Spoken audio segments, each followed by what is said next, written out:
So I'm 84 and I have no surgery, and I have always loved sex.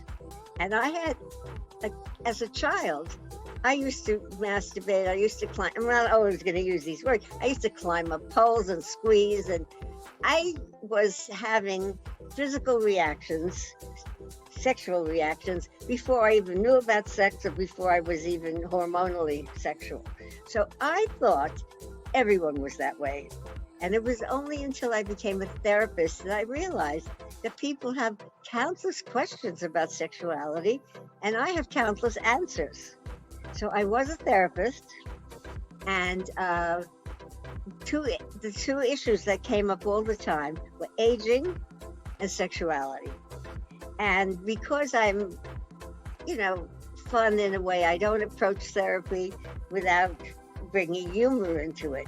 So people felt more and more comfortable because I could just say asshole, pussy. I just would say that, and once you warmed up the the scene, people would open up.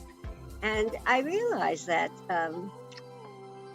if I were given this gift, and it is a gift, and I also knew that the idea of it going away would be horrible. So I said, if I feel this way, other people must too. And sure enough, young people, old people, most people are afraid that they will lose their sexuality, or they may not do it right, or they may be self-conscious, or they may not be beautiful enough, and blah, blah, blah.